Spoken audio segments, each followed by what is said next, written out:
The year was 2005 when Maruti Suzuki introduced a car which not just catered to the imagination of the passionate driver but also satisfied the family man. 1.7 million units have been sold, and now in 2018 Maruti Suzuki is bringing out the all-new Swift. It has a rich legacy to live up to, and the rivals have caught up too. The Indian audience is a lot more aware and a lot more demanding. Stay tuned for an in-depth look.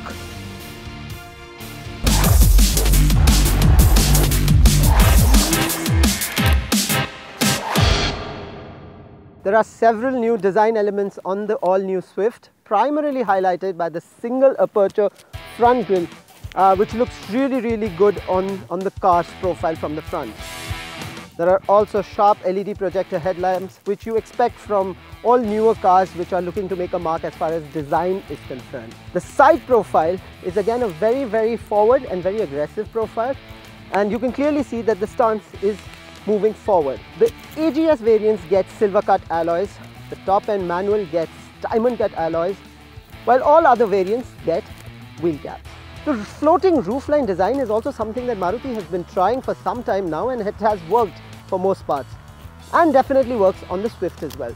So full points to Maruti on that front. And you know what? The unique feature here are the door handles, which are, yes, not here, but in fact on the top.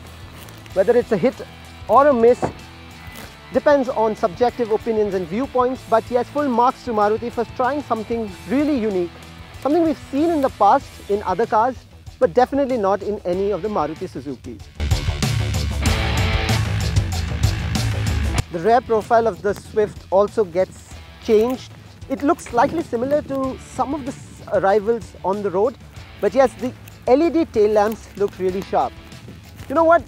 The boot is very interesting because the size has gone up, and it's not just in terms of numbers, but it has visibly gone up as well.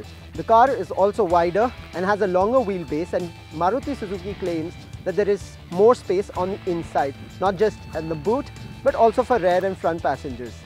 So let's take a closer look at what's inside. On the inside, the Swift continues to be a driver's delight. That's thanks to the console, which has been redesigned. The dash also is fresh. Now there are cheap plastics here and there, but they are very rare, and Maruti can be forgiven for that. What Maruti has done really well is the flat bottom steering makes an entry into the Swift. We saw that in the Desire, and now the Swift also gets it, which adds to the comfort and feel of the wheel itself. Really like the dash, which has been updated, and there is a nice plush feel to it for most parts. The controls for the AC deserve a special mention because they're really futuristic and very contemporary. The Swift gets a lot of storage facilities for everybody in the car. There are now provisions for storing 1 liter bottles as well. But what doesn't work all that much are the control panels, which frankly look pretty outdated. Instead, now we get some sort of cushioning for your elbow here, which is pretty okay, but we do really miss not having a central armrest for the driver. I never really had much of a complaint as far as seating comfort in the Swift was concerned, but very frankly, I'm a fan now in the 2018 Swift because the seats have even more cushioning, and this part here has contoured, so there is a very nice and snug feel when you're trying to race away on your Swift.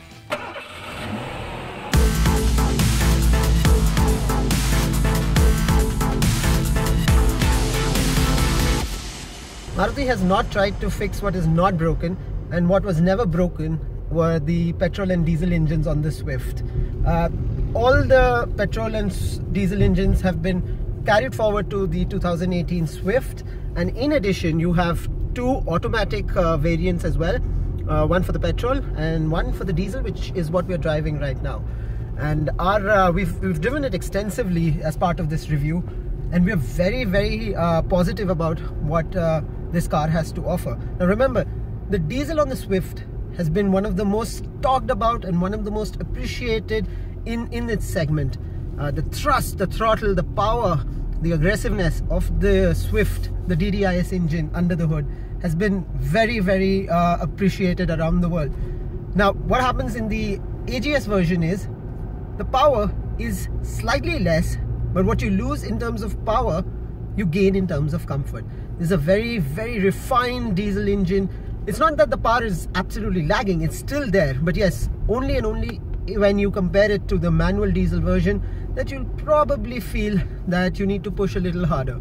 But overall, the engine is responsive as ever. The rear seat is actually a mixed bag with a lot of pros and a few cons here and there. For example, there is a lot of space. My colleague who's driving the car is about 5'7", 5'8", which is the average Indian height, and I'm extremely comfortable with how my legs are positioned. There is a lot of knee room and a lot of leg room as well. Now, while that is a positive, what is another positive is that the cushioning again on the back seat is really good. I'm really satisfied with the amount of padding that these have.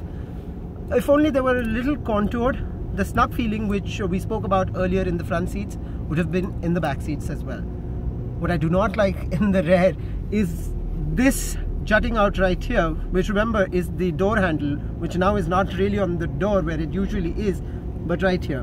What happens is the window is actually quite big, but because of the handle being here in the dark color, the cabin at the back is not as airy, or does not at least feel as airy as it actually is. The drive in particular is all about comfort and convenience inside the automatic diesel.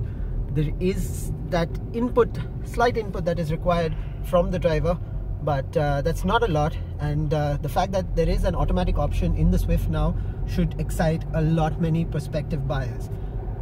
Those who are really looking for an interesting and exciting drive, the Swift for most parts will again not disappoint. The force feedback from the steering is slightly lesser than what we've seen and what we've become accustomed to in the Swift, but that should not be by any stretch of imagination a deal breaker. When you've been the best in the game for several years, it's not always easy to improve your style and your game. But that is exactly what Swift 2018 seeks to do, and it checks most of the boxes right. Barring a few small glitches here and there, we think this car is going to be another success story from the Maruti stable and will continue to go on and win hearts. Thank you so much for watching.